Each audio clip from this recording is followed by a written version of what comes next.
జనసేన అధినేత power star Pawan Kalyan గారు, గౌరవనీయురాలు ఆంధ్రప్రదేశ్ రాష్ట్ర బీజేపీ అధ్యక్షురాలు పురంధేశ్వరి గారు, వందే మాతరం, వందే మాతరం, వందే మాతరం. అందరికీ నమస్కారాలు. ఈరోజు మనం భారత దళాల పరాక్రమాన్ని కీర్తిస్తూ 175 నియోజకవర్గాల్లో 16, 17, 18 తేదీల్లో తిరంగా యాత్ర పేరుతో ఒక పెద్ద కార్యక్రమానికి ప్రజలే శ్రీకారం చుట్టారు. ఈరోజు ఇక్కడ ఎన్డీఏ నాయకులుగానే మేమందరం నిమిత్త మాత్రులం. ఇది ప్రజా ఉద్యమం అని చెప్పి కూడా నేను మీకు తెలియజేస్తున్నాను. అందులో భాగంగా విజయవాడలో తిరంగా ర్యాలీ మనం అందరం నిర్వహించుకున్నాం. ఉగ్రవాదంపై పోరులో మన రక్షణ దళాలు పోరాటానికి సెల్యూట్ చేస్తున్నాను. అందరూ కూడా గర్వించదగ్గ సైనిక దళాలు మనకు ఉండడం మన దేశానికి ఒక గర్వ కారణం. దీన్ని మనందరం అభినందించాల్సిన అవసరం ఉంది. జాతీయ జెండా చూడగానే అత్యంతమైన ఉత్సాహం, ఉద్వేగం, దేశభక్తి మనందరిలో వస్తా ఉందంటే ఆ జాతీయ జెండా రూపాన్ని రూపొందించినటువంటి వ్యక్తి పింగళి వెంకయ్య ఈ ప్రాంతం వాడేనని చెప్పి మరొకసారి గుర్తిస్తున్నా. అలాంటి జెండా చూస్తే దేశ పౌరులే కాదు, ప్రపంచం మొత్తం ఒక ప్రత్యేక గుర్తింపు ఉండే ఏకైక జెండా భారతీయ జెండా అని చెప్పి నేను మీకు తెలియజేస్తున్నా. అందుకని మనందరం ఇక్కడ సమావేశమైంది. పహల్గాం అనంగానే మనలో రోషం వస్తుంది, కోపం వస్తుంది, ఉద్వేగం వస్తుంది. ఖబర్దార్, జాగ్రత్తగా ఉండమని హెచ్చరించే పరిస్థితి వస్తుంది. జరిగిన సంఘటన చూస్తే భార్య ముందరనే భర్తని, కొడుకు ముందరనే తండ్రిని మతం పేరడిగి చంపేశారు. ఇదెక్కడ న్యాయం అని నేను అడుగుతున్నా. అలాంటి సంఘటన దేశం మొత్తం ప్రతి ఒక్కరిలో కూడా ఒక ఆవేశం వచ్చింది. అంతేకాదు ఒక బాధ, ఒక పక్కన ఆవేదన కూడా వచ్చే పరిస్థితి వచ్చింది. ఇవన్నీ చూసిన తర్వాత ప్రధానమంత్రి నరేంద్ర మోడీ గారు ఆడబిడ్డల నుదుట తిలకంతుడు చేసిన ఒక్క ఉగ్రవాది భూమి మీద ఉండడానికి వీలు లేదని ఆపరేషన్ సింధూర్కు శ్రీకారం చుట్టారు. మీరు గుర్తుపెట్టుకోండి, మనం ఎప్పుడు కూడా వేరే దేశాలపైన యుద్ధానికి పోవడం లేదు. కానీ ప్రపంచాన్ని పట్టి పీడిస్తున్న సమస్య ఉగ్రవాదం. ఉగ్రవాదం పైన పోరాడే ఏకైక దేశం భారతదేశం, ఏకైక నాయకుడు నరేంద్ర మోడీ. అందుకని రక్షణ దళాలు ఉగ్రవాదుల్ని ఈ దేశానికి తిరిగి కన్నెత్తి చూడకుండా చేయాలని ఎక్కడున్నా వాళ్ళ మీద మన త్రివిధ దళాలు ధైర్య సాహసంతో ముందుకు పోయినాయి. ప్రపంచ చరిత్రలో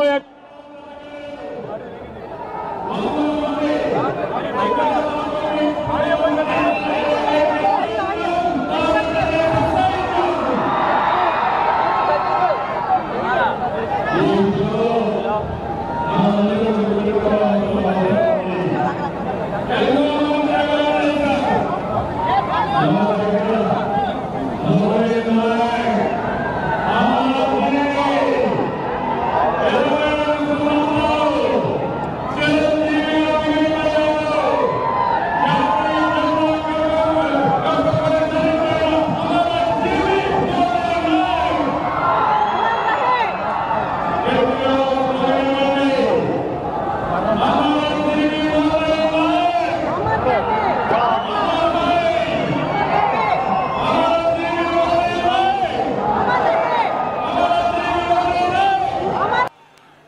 పాతికేళ్ల యువసుండే కుర్ర వ్యక్తిని మనం గుర్తుపెట్టుకుందాం, స్ఫూర్తిని తెచ్చుకుందాం. అలాంటి త్యాగదనిని ఆంధ్రప్రదేశ్ రాష్ట్రమే కాకుండా దేశం మొత్తం గర్విస్తుందని చెప్పి కూడా నేను మీకు తెలియజేస్తున్నా. అత్యంత కఠినమైన పరిస్థితులు, సరిహద్దుల్లో రాత్రి పగలు లెక్క చేయకుండా మన దేశాన్ని కాపాడి మనల్ని కాపాడుతున్నటువంటి జవాన్లకి చేతులెత్తి నమస్కరిస్తున్నా. వాళ్ళందరికీ కూడా సెల్యూట్ చేస్తున్నానని చెప్పి కూడా నేను మీకు తెలియజేస్తున్నాను.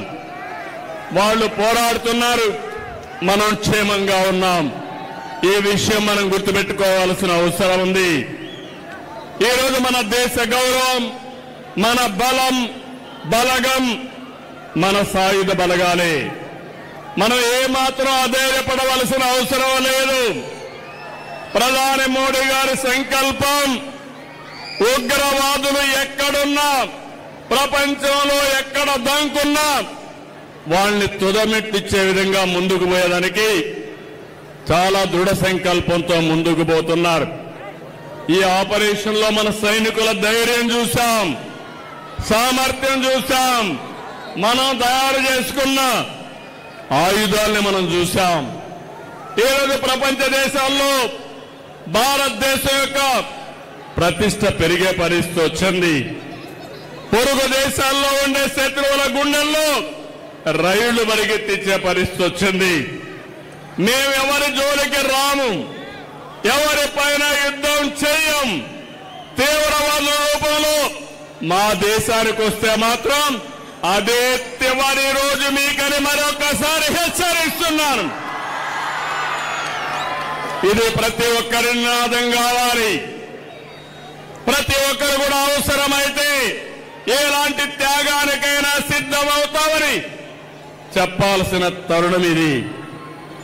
అందుకే ఈ రోజు మనందరం కూడా చూస్తే దేశానికి సరైన సమయంలో సరైన నాయకుడు, బలమైన నాయకుడు నరేంద్ర మోడీ గారు అని చెప్పి మీ అందరికీ విజ్ఞప్తి చేస్తున్నా. ఇంకొక పక్కన సరైన నిర్ణయం సరైన సమయంలో తీసుకునే సమర్థవంతమైన నాయకుడు కూడా నరేంద్ర మోడీ గారు. అదే మనం నిరూపించాడు. ఆపరేషన్ సింధూర్ అని చెప్పి కూడా నేను మీకు తెలియజేస్తున్నాను. ఎవరికైనా సంకల్పం ఉంటుంది, ఆ సంకల్పాన్ని ఆచరణ చేసి విజయవంతంగా ముందుకు పోవడం ఒక్క నరేంద్ర మోడీ గారికి సాధ్యమని మరొకసారి మీకు తెలియజేస్తున్నా. ఈరోజు భారతదేశం ఒక రక్షణ శక్తిలోనే కాదు, ఆర్థిక శక్తిలో కూడా ముందుకు పోతున్నాం. కొంతమందికి బాధ ఉంది, అసూయ ఉంది, కానీ మీరు ఏమీ చేయలేరని చెప్పి హెచ్చరిస్తున్నా. 2047కి ప్రపంచంలోనే భారతదేశం నెంబర్ 1 గానీ నెంబర్ 2 దేశంగా ఉంటుంది. ఇలాంటి కుట్రలు కుతంత్రాలు మమ్మల్ని ఏమీ చెయ్యలేవని చెప్పి హెచ్చరిస్తున్నా. తమ్ముళ్ళు, మిమ్మల్ని అందరినీ చూస్తున్నాను. మేము ప్రారంభమైనప్పటి నుంచి చూస్తున్న ఉత్సాహం, ఇదే ఉత్సాహంతో దూసుకెళ్ళండి. భారతదేశం నెంబర్ 1 దేశంగా ఉందంటే ఆ రోజు ఎంతో మంది త్యాగాలు చేశారు. మన రాష్ట్ర వాసు రూపకల్పన చేసినటువంటి జాతీయ జెండా ఆ వ్యక్తి పింగళి వెంకయ్యని మరొకసారి గుర్తు చేస్తున్నా. అలాంటి జాతి మనది. జాతి నిర్మాణం కోసం పోరాడిన జాతి. అందుకే మనందరం కూడా సమర్థవంతంగా పనిచేసి జాతి పునర్నిర్మాణంలో భాగస్వాములయ్యి ప్రపంచంలో ఏ శక్తి అడ్డుకోని విధంగా ఆర్థిక శక్తిలో, రక్షణ శక్తిలో మనమే మేటైన శక్తిగా తయారు కావాలని చెప్పి మిమ్మల్ని అందరినీ కోరుతున్నా. ఈరోజు ఇలాంటివన్నీ జరగాలంటే, పహల్గామ్ లాంటి సంఘటనలు జరిగితే ఆపరేషన్ సింధూర్ లాంటి కార్యక్రమాలు అవసరం. దీనికి దేశం సిద్ధం, దేశంలో ఉండే పౌరులందరూ సిద్ధం. ఇది గుర్తుపెట్టుకోమని ప్రపంచంలో ఉండే ఉగ్రవాదుల్ని మరొక్కసారి హెచ్చరిస్తున్నానని చెప్పి కూడా నేను మీకు తెలియజేస్తున్నా. ప్రతి ఒక్క ఇంటిలో చర్చ జరగాలి.